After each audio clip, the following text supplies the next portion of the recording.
আসসালামু আলাইকুম। সবাই কেমন আছেন? আমি আজকে আপনাদেরকে এই খেসারির কলাই শাক ভাজি করে দেখাবো।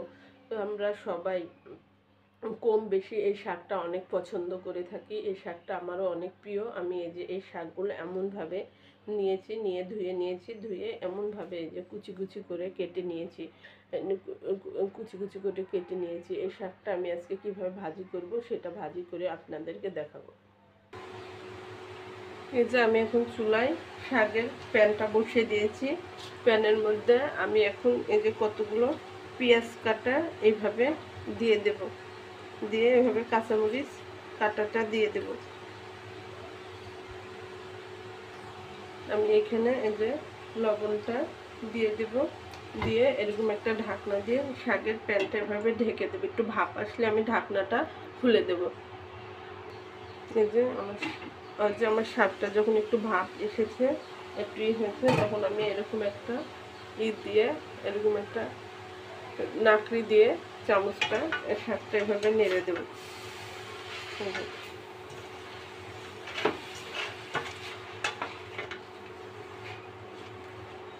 শাকটা এভাবে নেড়াচাড়া করে আমি শাকটা সিদ্ধ করে নেব। শাকটা আমি আর এখন আর এ পর্যায়ে ঢেকে দেবো না।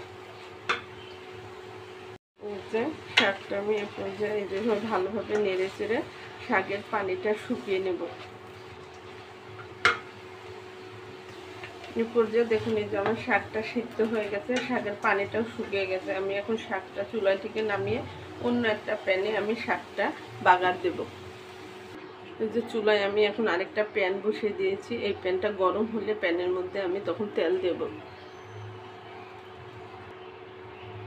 ওই যে দেখুন আমার প্যানটা গরম হয়েছে। প্যানটা গরম হলে আমি এখন প্যানের মধ্যে এই যে তেল ঢেলে দেবো। এই শাক ভাজিতে একটু সবসময় আমি তেল বেশি খাই। শাক ভাজিতে তেল বেশি দিলে শাকটা খেতে অনেক মজা হয়।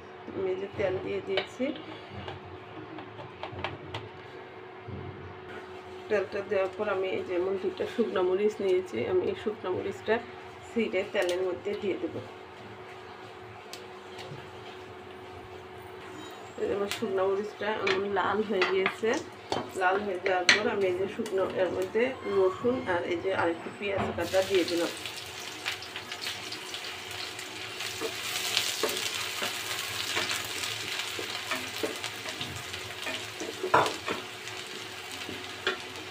এটা লাল হলে এটার মধ্যে আমি শাক দিয়ে দেবো।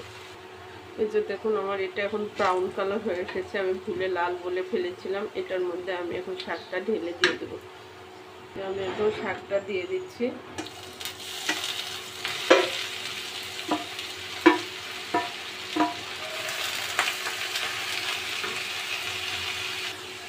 ওইভাবে শাকটা আমি ভালোভাবে নেড়ে চেড়ে নেব।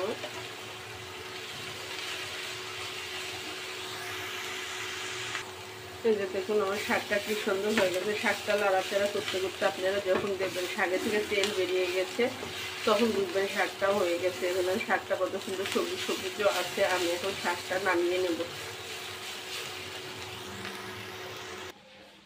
এই যে দেখুন আমি শাক ভাজিটা চুলা থেকে নামিয়ে নিয়েছি। নামিয়ে এইভাবে শাকটা আমি এই যে একটা বেড়ে নিয়েছি। শাকটা আপনারা এইভাবে রান্না করে খেয়ে দেখবেন। এই শাকটা অনেক মজা লাগে খেতে, আমারও অনেক প্রিয়। আজকে আমি দুপুরবেলা এই শাক দিয়েই আজকে আমি ভাত খাবো। গরম ভাতের সাথে এই শাকটা খেতে অনেক মজা। আপনারা এই শাকের সাথে শুকনো মরিচ ভাজা, কাঁচামরিচ দিয়েও সাথে খেতে পারবেন গরম ভাতের সাথে।